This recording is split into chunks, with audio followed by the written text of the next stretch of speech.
Welcome to the FemTech Forum. I'm Maria, founder and CEO of Women of Wearables. For those of you who have just joined us, this is, seventh session of the day. Highly interesting educational sessions so far. Love them all. Next one is sexual wellness, still a taboo in business, and venture capital. Now, highly controversial topic. We have incredible speakers with us. This panel will be moderated by our partner in crime for this forum, Bernice Magistretti, tech journalist and angel investor, who will start with the panel, introduce our speakers. Bernice, over to you. Thanks, Maria. Hi, everyone. Thrilled to be moderating this very sort of hot panel. Is sexual wellness still a taboo in business and venture capital?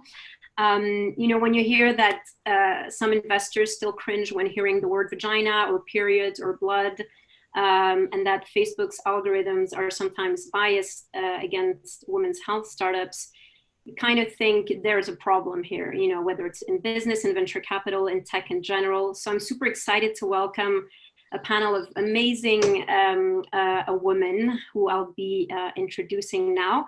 So we have Lora Haddock DiCarlo, who is the founder and CEO at Lora DiCarlo, a sextech company launched in 2017. She is the inventor of ObGyn, a robotic massager for blended orgasms that holds 9 patents pending in micro-robotic technology. We then have Dr. Jane Van Dis, a board-certified ObGyn, the medical director for Maven Clinic, and the CEO of Equity Quotient, a gender and race equity analytics consultancy for the healthcare organizations. She is also a founder of Time's Up Healthcare and advises multiple female-led health tech startups, including Flex. Then we have Trish Costello, the founder and CEO of Portfolia, which offers a radically different investing process designed for women and other emerging investors. She is also co-founder and CEO Emeritus of the Kauffman Fellows Program, Center for Venture Education, which is the global educational institute preparing the leaders of the venture capital industry. And last but not least, we have Billy Quinlan, the co-founder and CEO of the sexual well-being startup Furly. As a health coach and public speaker, she champions the intersection of Women X, wellness, and technology, doing so most recently through her TED Talk on the pleasure gap and her work at Furly. So ladies, welcome. Thanks so much for having us. Thank you. Thank you. So let's kick off. You know, we have 2 founders, 1 investor, and 1 doctor on this panel. I'd be curious to hear if you have all experienced challenges and resistance when trying to advocate for sexual wellness in your respective fields, and if so, if you could tell us a bit about these challenges. Why don't we start with Lora? Yeah, you could say we've had some challenges. I'll talk about this a little bit later because I know we'll go over it, but we basically had our very first product that we brought to market after engineering this product for 2 years, and it's a micro-robotic biomimetic product that helps people to not just experience orgasms, but explore their sexuality better. And this product is extremely complex. It's a micro-robot. So we actually entered it to the Consumer Electronics Show in 2019, and we were actually given an award, and we had this really tiny team at the time. And so we were so surprised. We were mostly a femme-facing engineering team, and we got the award, and we were just mind blown. And then a month later, they took it away. And I'll talk a little bit more on why a little bit later, but it was basically rooted in gender bias, in a fear of vaginas. And we've experienced quite a bit of that, obviously, from everything from funding to, you know, just getting up on stage and talking about sexual health and wellness, to particularly in social media. There's a lot of trolls, but you know, we have our way of dealing with that. We tend to our kind of go-to is to just destigmatize as much as possible and never disparage anyone. There's always an opportunity to teach. There's always an opportunity to learn, even when you think you're getting hate speech. Yeah, no, thanks for sharing that, and I look forward to you elaborating a bit more on this later on. Billy, why don't we go over to you, because you also have a sexual wellness app. Have you faced a lot of controversies and challenges over the years? Yeah, definitely, and I think some of it has come from kind of like Lora was saying there, a miseducation, lack of education around the topic and an ignorance. And some of it has come from a protective nature and a fear of us actually going into this space. So I remember when we first started building Furly, we're two young women building a sexual wellness product, and people around us, close people around us, were really resistant to us building the business. We kind of got the feedback that if we approach this and continue down this journey, then we'd never be taken seriously as entrepreneurs, and we were sort of risking our careers in doing this. And it was coming from a very protective, kind sentiment, but and that's, I think, one of the challenges that we have when we talk about this topic being a taboo still, and it being a challenging issue to an industry to work in, is that there's a possibility of putting people off from entering into the space. And I think that it's such a phenomenal space to work in, that whilst there are definitely challenges, if you can be resilient and overcome them, the community is so supportive and an incredible one to come into. So I think a lot of those fears are misplaced when they discourage us to come into the space. And then there's definitely those that which is just pure ignorance, from everything from recruitment to we have an in-app chat function in the app, and I cannot tell you how many inappropriate messages that we get through there on a regular basis. But I think my favorite was and just quite shocking, you know, it comes through to my phone at any time in the day, so it can be in totally out of context scenario, having dinner with my parents, and I get this ridiculous message come through.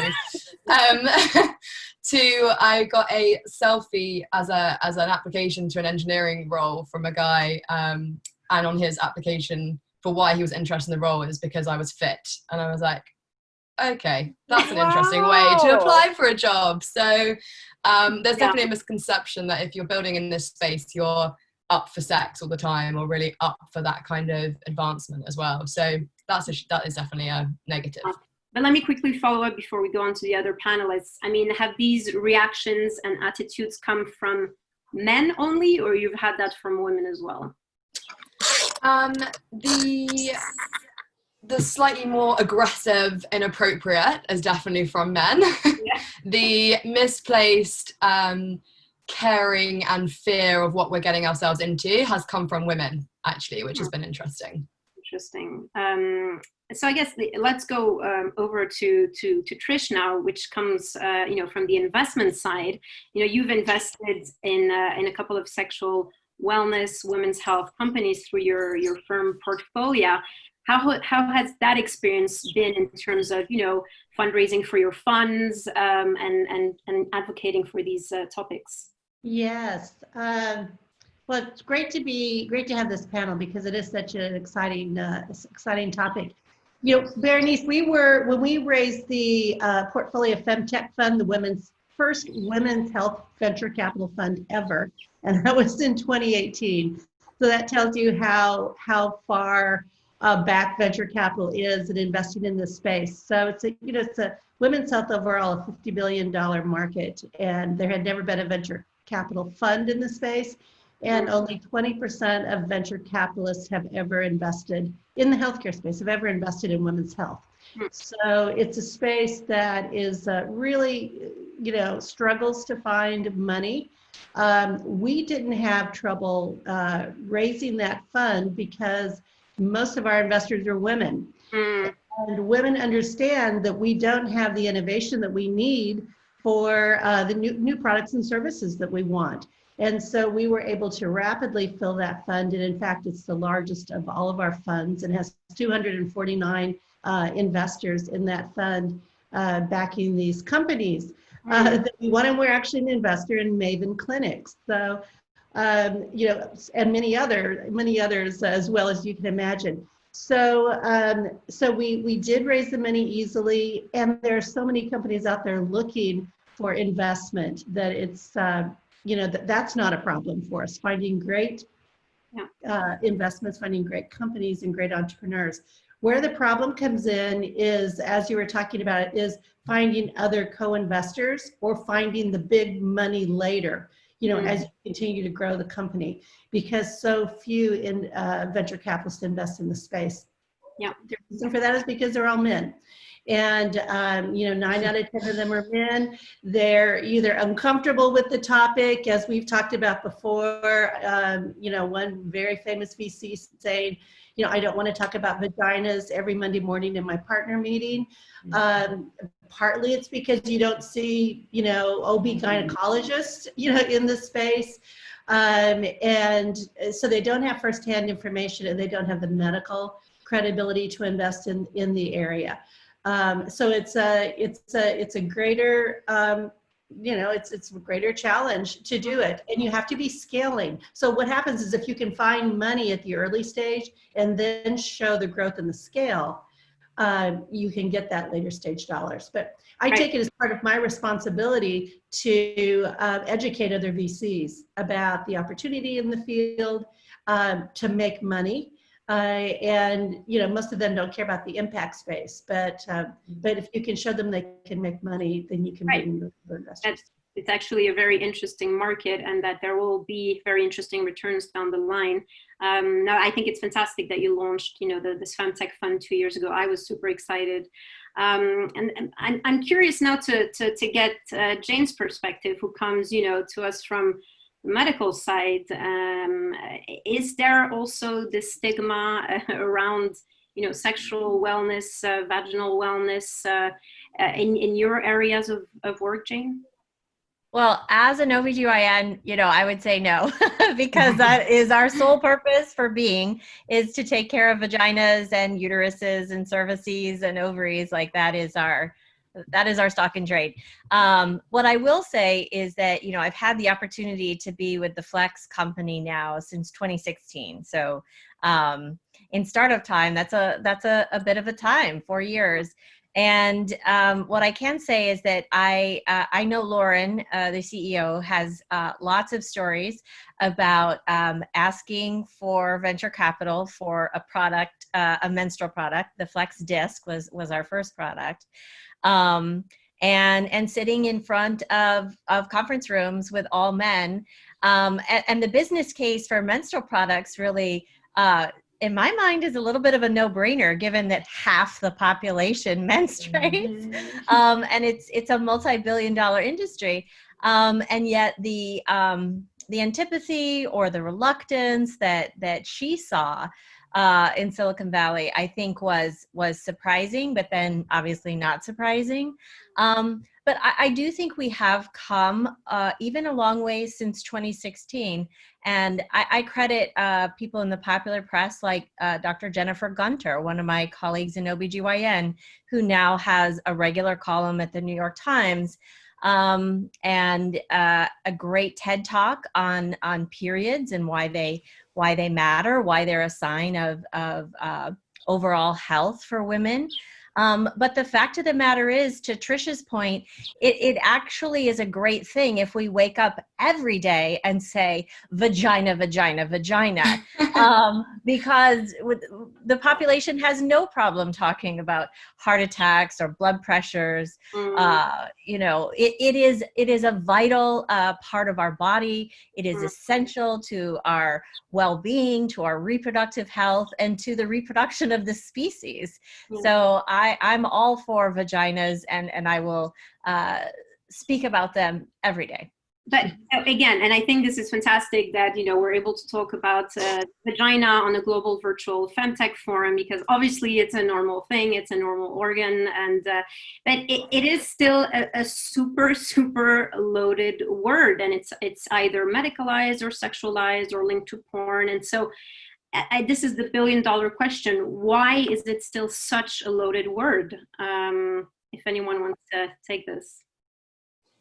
I have a list. Lady Bits, right?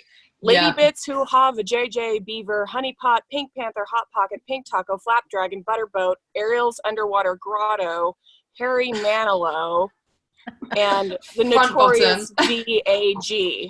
I think it's past time that we actually all got comfortable with the term vagina. I mean, while we're at it, we need to get comfortable with clitoris, labia, and vulva too.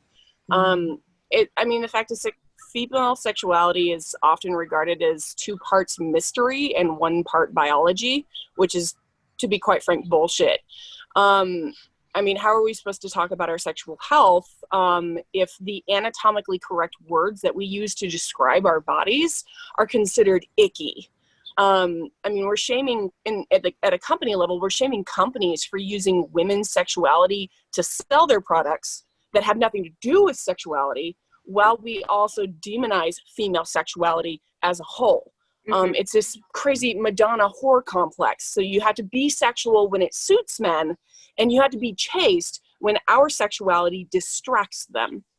So no matter which way you slice it, we all get tied up in what men find appealing. But we're not invited to the table to actually talk about it. We're just meant to be where we're told to be. Even in the 2nd century AD, the foremost leading medical researcher of the Roman Empire, Galen, saw the vagina as literally, it's just an inside-out penis. Like, testicles were ovaries, penis was the vaginal canal, all of it. And that was actually common belief that men and women literally shared the same sexual organs. I think we've just always taken that and we've completely put it off the table. We don't want to talk about it. Yeah. I do think that, having lived in the States and now being back in Europe, there is a huge sort of cultural difference too, right? I feel like in the States, it's, and correct me if I'm wrong, it is a bit more normalized and talk about, and you have, pussy power and, Women's March and Me Too and, women feeling more empowered. I feel that in Europe, it's still a bit more conservative, and maybe Billy can talk a bit about that, how you view the difference between the Europe and the US in terms of sexual wellness. Yeah, that's interesting, because I think that there's I think it stems from education, but I think education across the board is awful. So in Europe, there's lots of differences. Some places are phenomenal, like the Nordics are considered much more progressive in their approach to sex education and talking to children about sex and relationships. But in the US, they have appalling sex education across the board, and we still don't talk about this topic, especially from a pleasure-focused lens. So I do think that, I do agree with what you're saying with the US, but I think that it's in pockets. So I don't think that Europe is massively behind the US, but I do think that, especially in the UK, the stiff upper lip plays a big part in that, and a big role in making it very difficult to talk about. We're very conservative and uncomfortable with having these conversations and these topics, which prevents us from having an open discussion about them. We're just bringing a progressive sex and relationship education policy into the UK this year, and that's so far coming, right? We needed that years and years and years ago, and I think that also feeds into why I love Lora's list. It's absolutely fantastic. And I remember my grandma always talked about my front bottom, and I was like, the idea that I poo from my vagina or something like that, like it's such a horrible connotation, but we are so uncomfortable with just calling it what it is. And I think you made an interesting point about pussies there. I think there's a real movement to reclaiming that word, because we don't have a conversational, colloquial way of talking about our vulvas in a way that just feels a bit more conversational. Vulva still feels very medical and quite detached from our bodies, but to Lora's massive list, there's no real great alternative. Oh, I got so many more. We can create a list and we'll circle it around after. But I think go ahead. I was just going to say, I think Lora's point is spot on. I do think that we live in a patriarchal society, and the definitions have been made for us. And as you're pointing out, Berenice, we are reclaiming the names, the titles, the descriptions, but we have a lot of ground to cover and a lot of time to make up.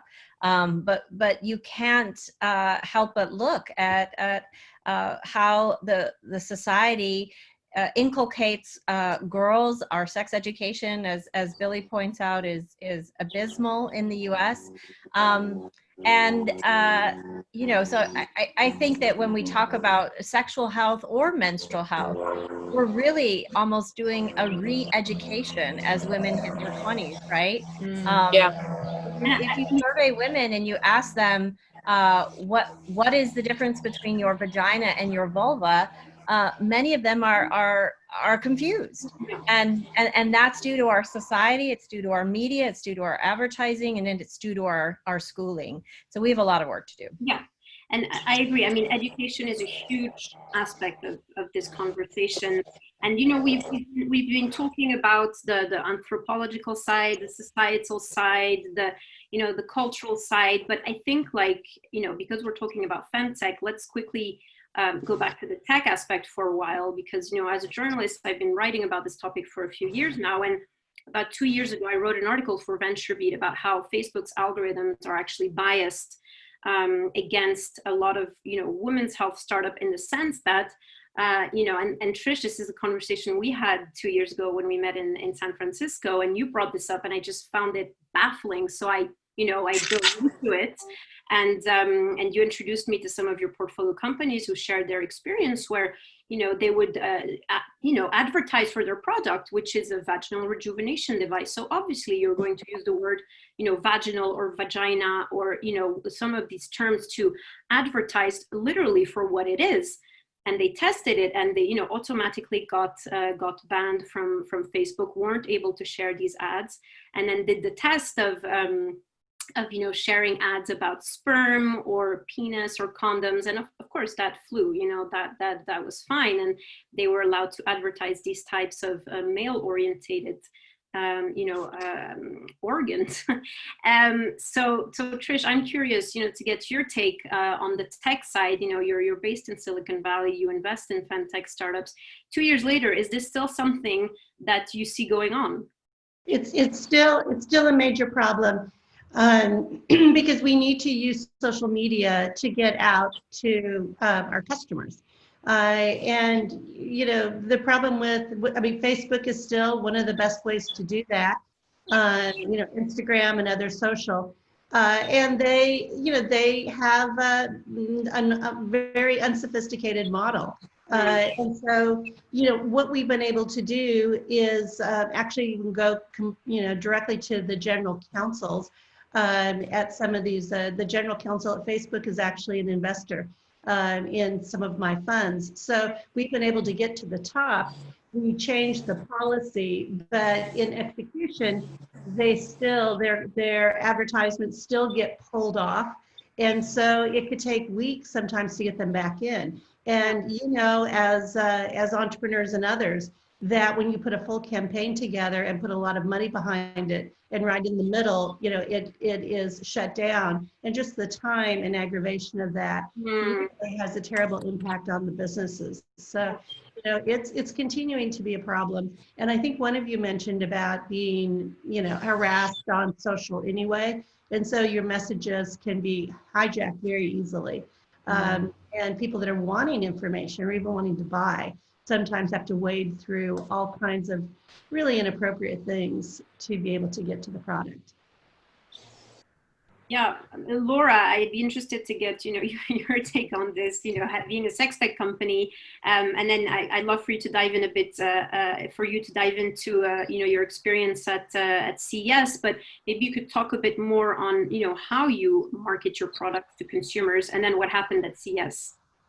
So the first thing that comes to mind actually isn't one of my cases or the company. It's actually, I love that Jane brought up Dr. Jen Gunther, because whoever, you know, if you don't know who Dr. Jen Gunther is, you probably should look her up. She's actually the author of the Vagina Bible. And she was actually looking to promote her new book on Twitter, and they red flagged her because the word vagina was flagged as inappropriate language.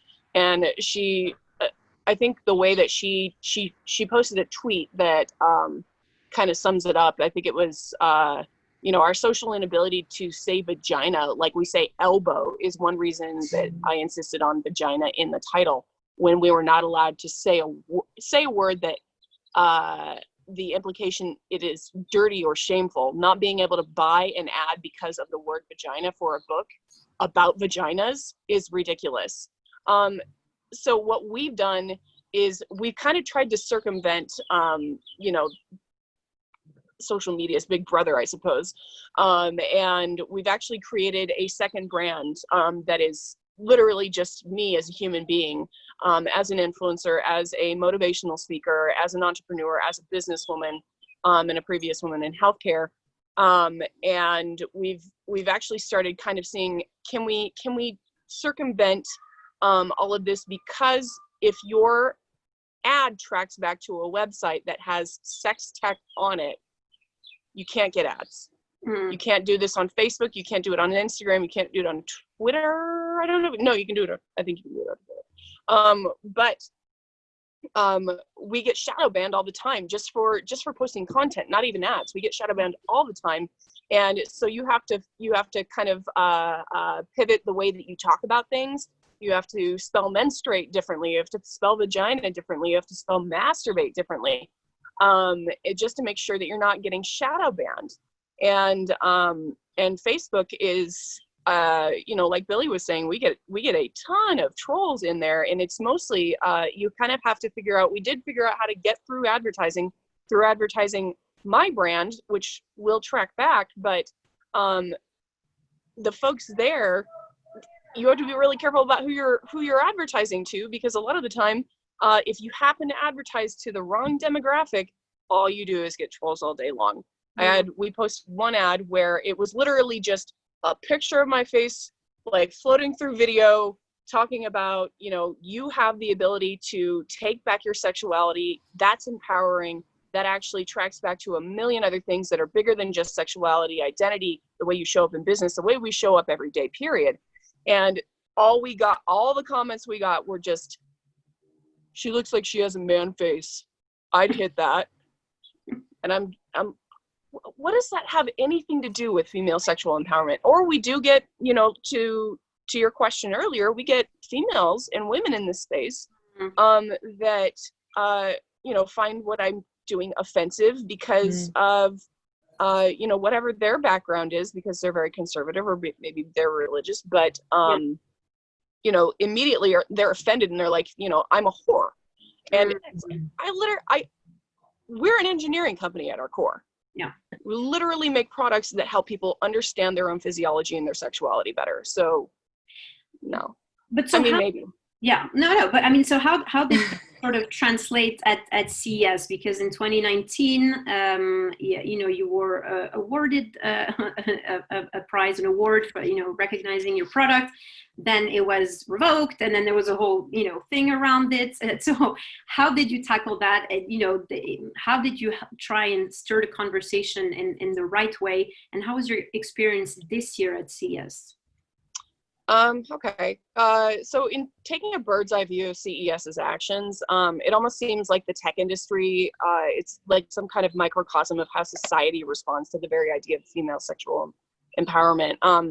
First, there's this excitement and curiosity around the shifting paradigm that we think of as normal, then the fear and this reflexive, irrational need to squash it, because the unknown scares us, and hopefully it's followed by the eventual recognition that sexual health and wellness is totally normal and worth celebrating. So we see the incident at CES as an opportunity to have a much needed conversation around the importance of sexual health and wellness and its intersection with technology. For those who don't know what happened, we had just launched our first product this year, Osei. She's a micro-robot, utilizes biomimicry, or the replication of biological movement, that boasts almost 250 parts. That is complicated.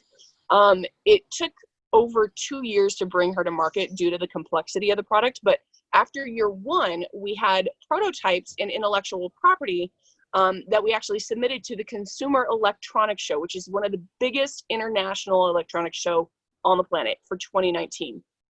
And we were this tiny femme-facing, mostly engineering team of 6. And we were floored because we actually got this award in robotics because it's a robot. And a month later, they took the award away.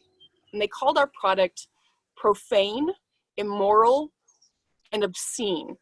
And we saw that as a really ill-informed statement, and it was extremely gender biased. And more importantly, we view female sexuality as sacred.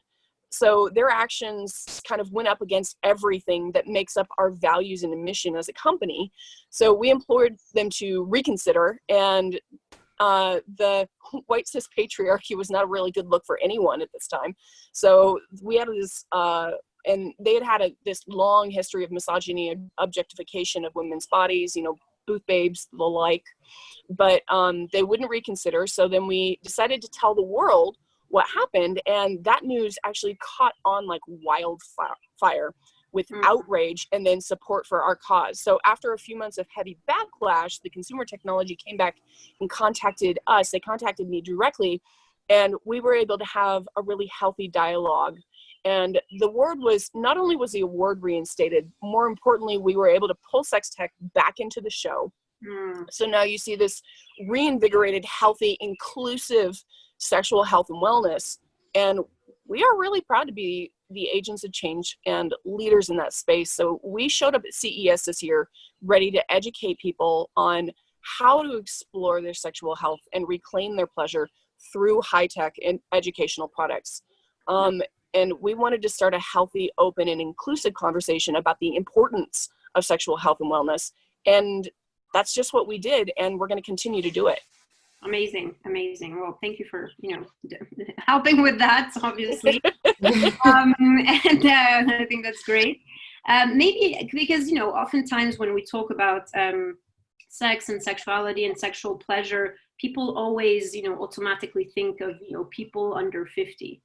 And so, you know, I think it's just as important to, you know, talk about sex and sexual pleasure, you know, for women that are, you know, premenopause, menopausal. And so, you know, Trish, you have one of your funds. I mean, yes, you have the FemTech fund, and then you have the active aging and longevity fund. So maybe you could talk a bit about also the taboo around the sexual wellness for, you know, women over 50 and the challenges they face, and, you know, what type of products there are to help them with that. Yes. So we have, we're one of the largest investors in the menopause area, and sexual wellness in menopause is huge. You know, one of the things I like about this too is I think women, as we age, we become way more open and comfortable with our sexuality. And so it's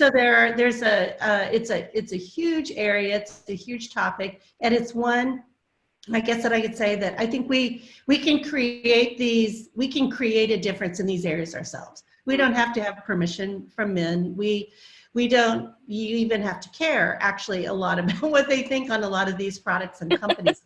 So, so we have 4 companies in the women's sexual health for menopause. In different ones, we have vaginal rejuvenation. We actually have a product focused on sexual health. If you've had breast cancer and therefore you can't, or anybody who doesn't want to take any kind of hormonal replacement, you know, therapy and still have great sexual health. And it's one of the largest markets out there. And has been one of the most misunderstood, but I think that's all starting to change. And we're really, really excited about that. But, you know, there's an interesting example of just a few years ago with a company that was focused on, you know, pharma for women's health. A number of you know Cindy Eckert. And there were over 70 ED drugs that had been approved by the FDA. And her drug took over 10 years to get to the market and was the only one. So, you know, that kind of issue around women's health is not just with individuals, it's even in our regulatory systems within the FDA and others. So it's one that we have to continue to be really be strong advocates of, and to continue to look at these solutions. But there's a lot of great companies out there, and there's a lot of great women entrepreneurs out there starting them. Definitely. And we have some amazing here on our panel. So we're very fortunate. Mm-hmm. Billy, maybe you could talk a bit about the type of demographic that you target, or the types of customers that sign up on your app. Is it, more of the teenagers, young women? Do you see women over 50 on Furly? Yeah, that's such an interesting question. And as Trish was saying, I'm shaking my head because I think there's such a misunderstanding that you are only a sexual woman in your teens and early 20s. And especially when we are going for investment and having those investing conversations, everyone always says, oh, so this is a product for kids and for children and for teenagers. And it's quite the opposite. It's for adults. And it's for adults because the sex education that we've had has been awful, and we should never stop learning about sex either. And especially as we age and we grow older, our bodies change, our relationship to sex change. As Trish says, a lot of women, as they grow older, become a lot more confident in their bodies. We go through things like pregnancy, living with a partner for the first time, navigating marriage, menopause, illness, ill health, death, divorce, and all of these things have a massive influence in our relationship to sex, our relationship to ourselves. And to write off our education as something that only happens at school does us such a misservice, because it prevents us, as we grow, really leaning in and doing some self-development work for that. So fairly, actually, our main demographic is 28 to 35. That's sort of the main audience that we see. But increasingly, we are seeing women between the ages of 40 and 50, and they have such a profound experience with the app because no one has spoken to them in a very modern, non-medical, super playful way about their sexuality, given them permission to just have fun and think about their pleasure, what they need, rather than what their partner needs and what they can bring for their partner. And to have such an open space and an open forum to discuss this, and to be a part of that conversation with younger women who do have a bit more of a vocal voice around this and a bit more comfortable with these topics, they feel very much like they're being treated like a woman with all of her personality coming to the table, rather than an elderly woman that is sort of parked and no longer can contribute. And I think that's such a shame, because I think there's nothing more exciting than seeing a woman like fully authentically living her sexuality. And I think there's nothing more exciting than an older woman who has found that again for the first time. So yeah, we see a wide range, and we're really excited to start exploring the elderly market as well. I can't help but think of the movie Meet the Fockers, where Barbara Streisand is like a sex therapist and has these like tantric yoga sessions with like, people who are like 80 and old and older, so I think that's totally fantastic. And I think like one of the nicest things for me of starting this company is actually the relationship that has changed between myself and my mother, and my mum and my dad. And I remember the first time I sort of told them about Furly and that we were building this business, and we were sitting down having a cup of coffee and breakfast in a cafe in London, and I was like, so mum, how often do you masturbate? And you should have seen dad just project this coffee all over the table.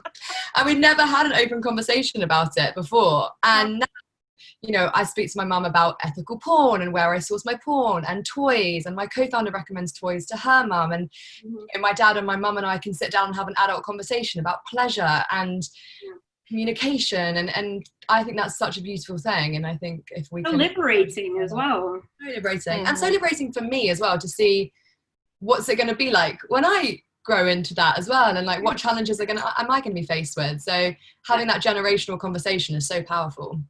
Very important. And I kind of want to go back to Jane for a second, because I feel like you're a very hip, modern, trendy OBGYN. You work with startups, and you're really in the tech space. But let's think of the more traditional OBGYNs who maybe aren't in Silicon Valley or New York or LA, and sort of their rapport with the sexual wellness and having that conversation, because you do hear stories of and this maybe is a bit we're steering off a bit of the topic of sexual wellness, but for example, when a woman says that she doesn't necessarily want to have children, or and you do hear these stories where doctors will be extremely judgmental and basically say this is your role to bear children and give birth. And so do you feel that the conversation is also shifting between the, you know, women and their OBGYNs, where they can, you know, maybe talk more freely as women and their sexual needs and their decisions about life and or maybe, you know, abortion, or, you know, do you feel that that conversation is evolving between the patient and the OBGYN? That's a really good question, and I guess I hope so. Having said that, you know, it was 20 years ago when I went through medical school, and I think that probably most on the panel would be surprised at how little sexual wellness and sexual health is a part of medical education. And I think it's a bit in the sense that medicine adheres to principles around educating us about anatomy and physiology, but not making the connection about how anatomy and physiology relate to our emotional selves, to our relationships with others, to our spiritual selves.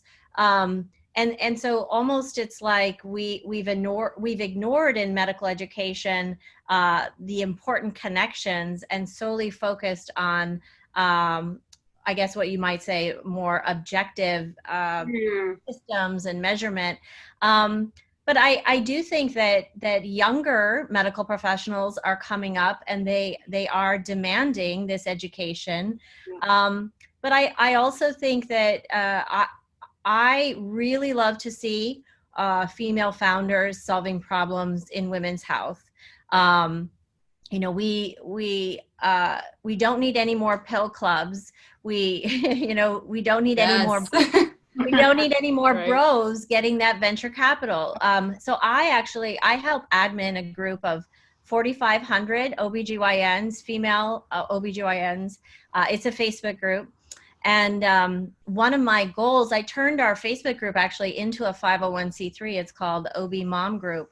And one of my loves is to support OBGYNs who want to solve problems in women's health.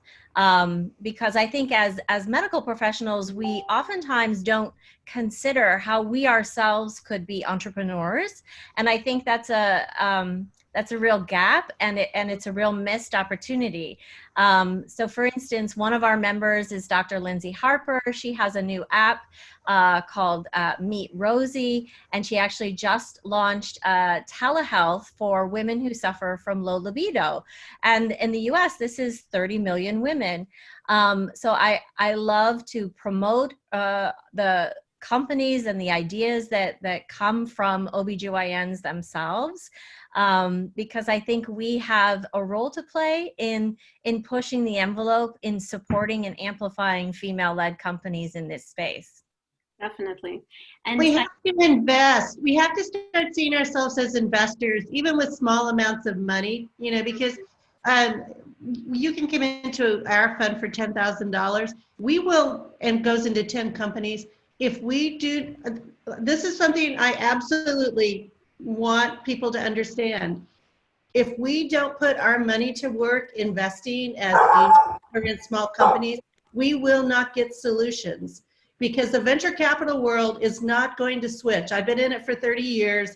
It never gets, you know, there's never going to be women at the core of venture capital for the rest of my lifetime, but we do have a lot of our own wealth. And so if we don't come together and put our money behind these companies with these women on the top of this panel and the others that are all over in the chat, which is great, we will not see change. It's really about our money going in, because that's where the power is.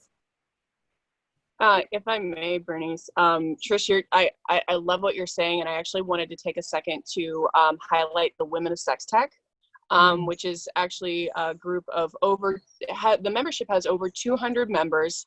If you are in this room right now and you are in sex tech and you're not a part of the Women of Sex Tech, go and apply.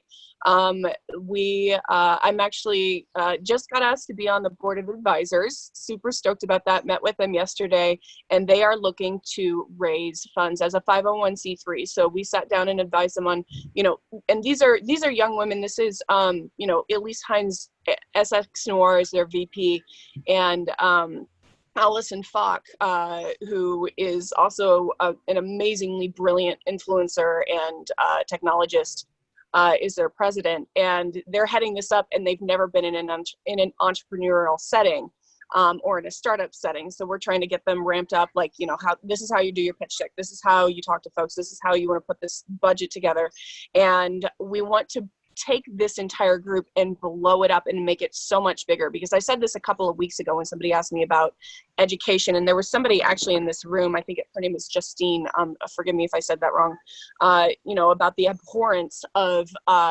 US sexual education.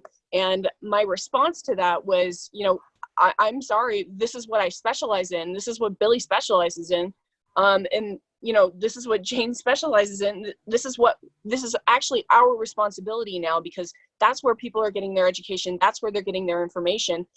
Either that or they're going to porn, which, I'm sorry, not a great idea. That is not where you need to go educate yourself about, you know, how to fuck right. Come on. But they are looking to expand, do a lot more research and events, and they're going to need help. And the first point of conversation when we talked to them yesterday was the biggest concern were barriers to entry and roadblocks to funding, because of the fact that vaginas. So you know, I'd love to talk to you later, Trish, about that, because they're gonna and Jane, they're going to be interested in looking into raising funds brand new to this, but they have such a capacity to really make big waves and really start to change the conversation, which is what all of these women, myself included, Billy included, we're here to change the conversation. We're here to pivot that, and we're trying to remove that shame and make this mainstream, because that's exactly what sexual health and wellness needs to be. It needs to be mainstream. Amazing. That's such a great initiative, and I'm excited for you to connect with Trish on that. One final question on my end, and then we'll take a few questions from the audience, because the chat box is exploding, as you can imagine. And this is because we're talking about mainstream, we're talking about normalizing the word vagina. You know, Goop is a huge, wellness company. It goes into, sexual wellness. Gwyneth Paltrow was, a sort of a pioneer in that space, and her Goop Lab sessions on Netflix have been very controversial, especially the one about the vagina, the vulva, the orgasm. And I'm just curious about, what you think about these types of initiatives, and especially her now very famous product, the candle that is called "This Smells Like My Vagina." I mean, is this helping the cause or no? I think, Jane, you spoke about Dr. Jen Gunter before, who kind of came out and who came out and sort of publicly shamed them around the jade egg initiative, which was like recommending that women put this jade egg up inside their vaginas. I think, if I quote Janet, she called this a hot mess, I think was the term that she used. Right. And actually said that this is incredibly kind of dangerous and misinformation and can actually cause toxic shock syndrome in women. So I think that says a lot about the level of responsibility Goop are approaching this topic with at times. I think I'd come at it from, I completely 100% agree with you, Billy. I think where maybe not Goop is concerned, but where we're looking to change the narrative, I think there are three major factors in removing stigma and shame around the issues such as sex and masturbation, vaginas, menopause. Number one is education. Particularly the accurate education of ill-informed cynics. Two is powerful, resounding persistence in mainstream spaces, which Goop has. And three is humor. Humor always softens a blow, and it stifles awkwardness. So really, if you think about it, they kind of nailed 2 out of 3, but I'll always have a proclivity towards accurate and factual education first, though. So yes. Yeah. Yeah, definitely. And I think, you know, that the Goop Labs that you talk about, they brought on Betty Dodson, who is sort of a pioneer in female sexuality and has done some incredible work for opening up the conversation around that and supporting women. And so to see someone like that on Netflix talking about the topic in such an open and honest way was really powerful. So yeah, Laura, I definitely agree with you on that side. But having Gwen Peltro talking about you know, anything and everything to do with sexuality, I think overall is a very positive, because it gets a conversation out there, even if it's that, you know, we disagree, or sometimes it's just completely goofy. I'm not going to go to her for due diligence advice on a company, but the fact that it's another voice out there, I think is overall probably pretty positive. Yeah. Great. Okay, so now let's go to you know, the Q&A from the audience.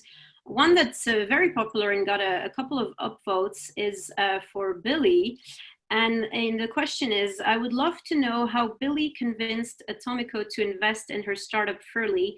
That would be super interesting to know. Now, correct me if I'm wrong, it was not Atomico, it was Sophia Benz, partner at Atomico, who invested as an angel. Yes, that's right. Yeah. So I didn't convince Atomico, but I did convince. Not yet. Not yet. But I convinced Local Globe, who are probably one of Europe's leading early stage investors. And that conversation took 16 minutes before we kind of got a term sheet. So I pitched, and then I got a term sheet. And again, I pitched to a woman. So Julia Hawkins is the lead investor there, and it's identifying who within these funds is going to care about what you're talking about, who's going to care about the topics that you're presenting to them and giving them a reason to champion you internally.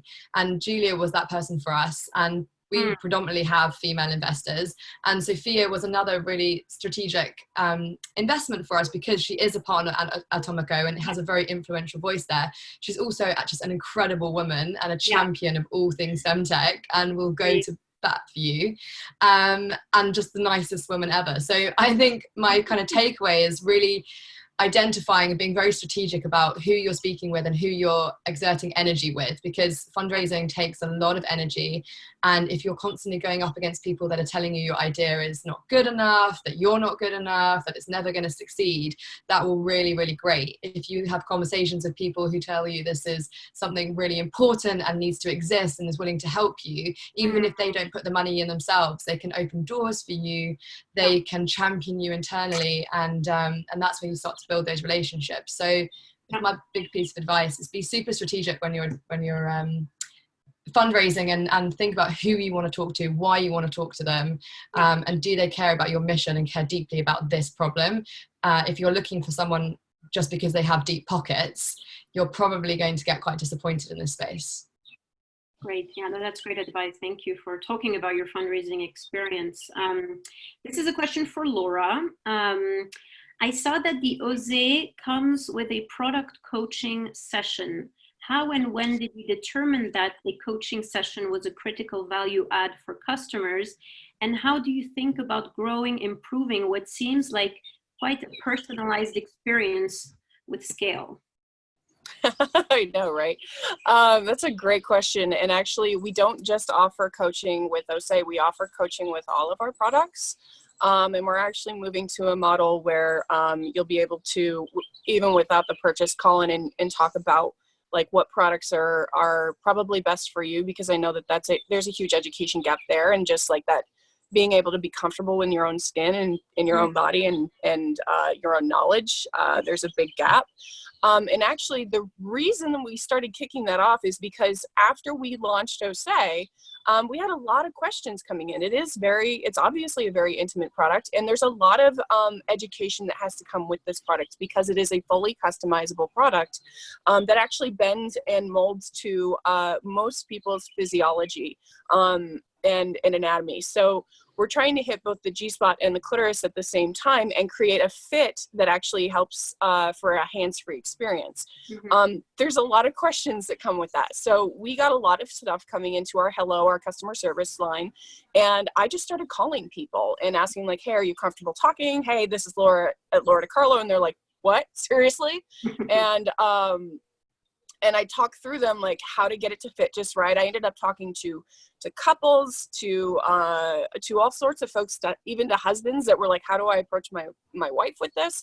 And we realized that it wasn't just about the product. People wanted to talk about so many more things besides just that custom experience. They wanted to talk about trauma, menstruation, menopause, all of it.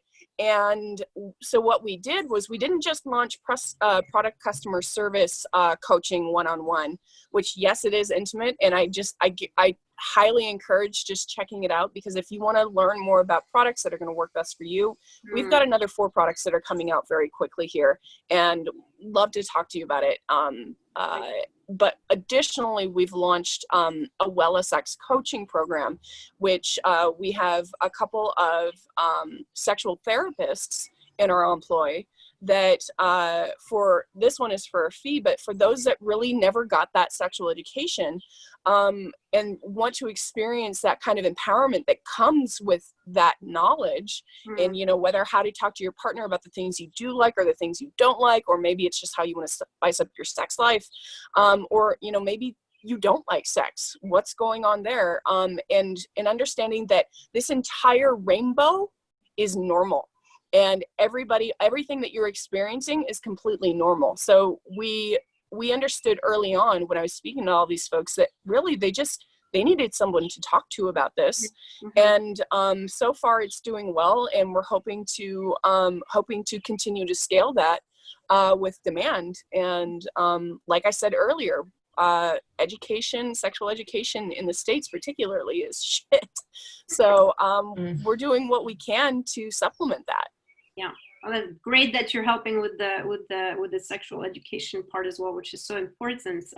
We're running a bit out of time, but I want to ask 2 more questions. One to Trish, one to Jane. So Trish, here's a question for you. If investors won't invest in FemTech until we have traction and revenue, how do we get more early stage funding? Portfolia fund can only support so many deals. The more investors I have, the better. So I really believe you should go to angel investors. Try to get in front of angel investors, especially when you're a very early stage. Angels put a lot more money to work than venture capitalists, and they'll invest at that early stage before you have traction. The Angel Capital Association provides lists. You can research the different angel groups, but there are way more women as angels than there are VCs, and they're way more likely to put an investment in and to coach you. Okay, great tip. Thanks, Trish. And then last question for Jane.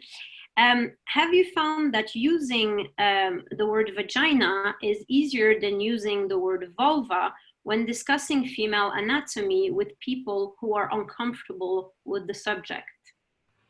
I mean, it's a really good question. I think it's so important actually to have them as separate entities in one's mind. And I'll say just briefly, the vulva actually you can wash with, warm water and maybe a little mild soap, but the vagina is a completely different a physiology, and we shouldn't, be washing them. So I think when we're talking about them, it actually is really important that we understand their purpose, how to care for them, and so I think that eliding them or confusing them actually is really important not to do for women's overall health and for their sexual health. So I would love for young girls and women to know exactly what their vulva is and how to take care of it, and exactly what their vagina is and how to take care of it. Yeah, great. Well, ladies, thank you so much for such a fantastic conversation around sexual wellness and pleasure. And let's all try to help normalize, the use of the word vagina. Amazing. Thank you so much. Thank you so much. Thank you, everyone. All right, wonderful. Thank you very much. Thank you everyone for joining us for this session. Love the session. I haven't laughed in my life that much when I heard how Lora is mentioning all the other names for vagina. Love that. We'll see how we can use that for promotional purposes for the forum after. Thank you all for your time, for very incredible insights and stories. Now we'll have a couple of more minutes of break now, and then we will kick off the last session of the day, which will be very positive one, I have to say, because we purposely wanted to leave this one for the end. We have some incredible success stories of startups who have raised a lot of money, who have bootstrapped until they have raised a lot of money. So it will be finishing the conference on a very positive note. So stay tuned. We'll be back in a couple of minutes.